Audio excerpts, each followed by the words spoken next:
Hello everybody, welcome to Frontier Mentality. Today, from the garden to the table, we are doing a mixed greens to be cooked. Last night, Bruce soaked some beans in the, in the water overnight to let them soften up. So I thought, well, mixed greens and fresh mixed greens at that would go good with it. So we have our collard greens and just pop it off. It's gonna break down in there anyways. And then we have kale. And I'm mostly just keeping the tops. I'm putting the stalks over there. We do have some turnips greens in here. So we're just popping them off in there too. I've got some Russian red kale. Got some mustard greens going in.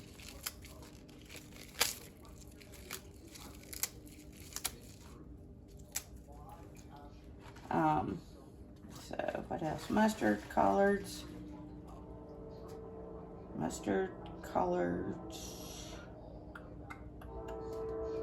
kale, I think that, and turnip greens. So I'm just mixing it all up, and I will put a beef bouillon cube or a spoonful. I've got them both, so I probably need to use the cubes up there. The oldest lovely train this morning.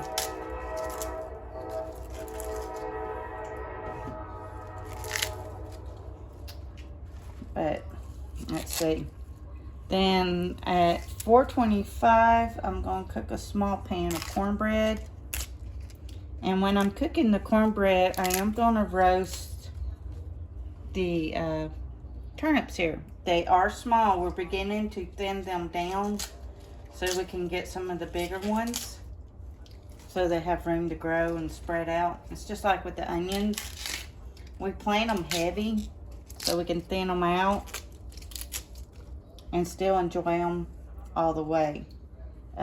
So what I'll do is I will cut the rest of the top off of it, and I probably need to make sure all the dirt's off of them, and then I will put a little bit of olive oil on them and roast it for the amount that I'm cooking the cornbread. And that's usually about 25 minutes. And then we'll have beans and collards or mixed greens. I need to call it mixed greens because it is mixed. I was thinking about going ahead and frying up some turkey spam. Yes, you can buy spam in now, turkey versus the pork. So that helps me out because I don't eat pork, but I used to. I had a conviction not to eat it no more, so I stopped.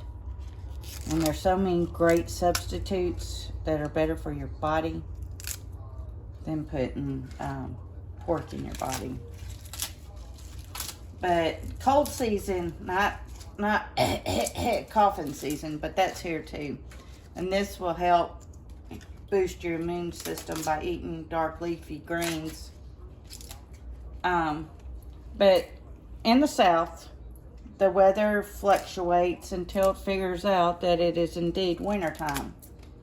We're not quite there. We're technically still in the fall. But, so, if you remember, Texas maybe 5 years ago had a deep freeze and a lot of people's pipes burst in their home. A lot of people up north don't understand. Down in the South, our pipes are not buried as deep as they are up north. So here in the South, anybody south of Mason-Dixon line, we have to cover our spigots up outside. Some people use the styrofoam covers to put over it.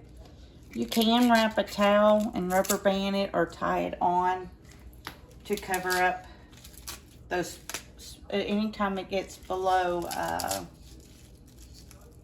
20.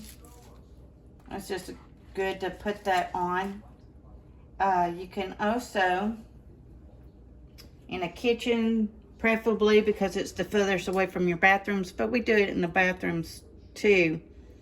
We turn our water on to a small stream. Let's see, can you see that? You can hear. And if you don't like listening to the noise, put a sponge under it or a wash rag or something. And just put it and let it drip. So anytime it's going to be below 20, you leave that water dripping on at night.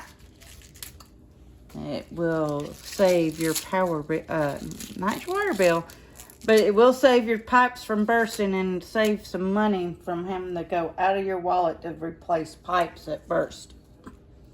So in the bathrooms, you can open the cabinets doors underneath the sink, even the kitchen sink if you don't have littles running around or animals that won't get into your stuff. Open your cabinet doors up, let the heat in there so it can keep your exposed pipes warm and keep them from busting.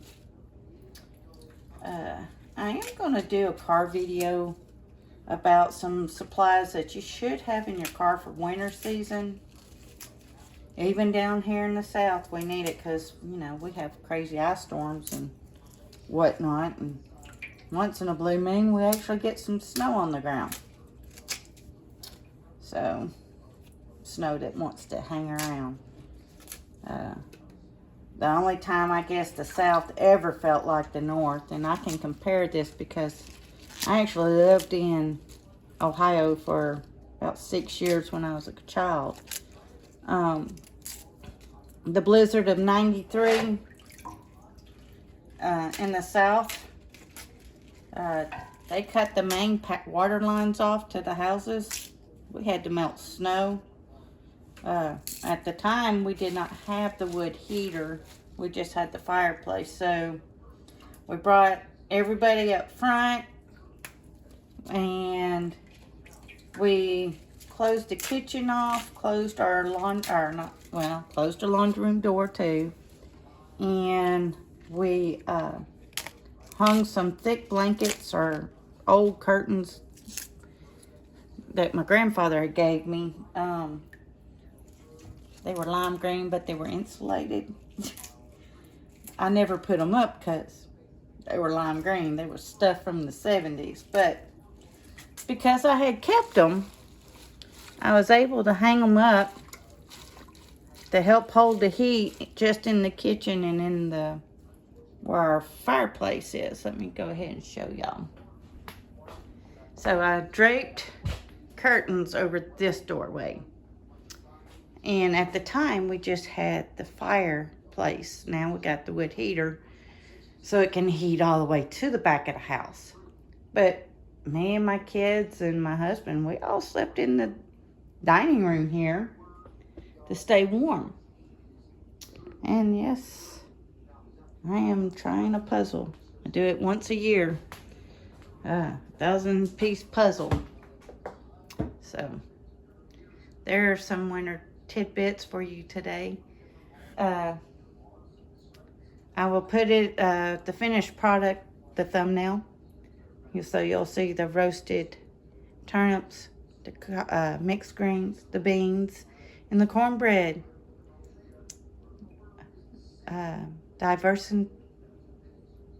Doing a diversity of palate, slowly changing the taste, because what if one day we are just having to eat all vegetables? So finding ways to abstain the body and keeping us healthy through the winter months. All right, everybody, please stay safe, please get ready, and please stay prepared. Frontier Mentality signing out.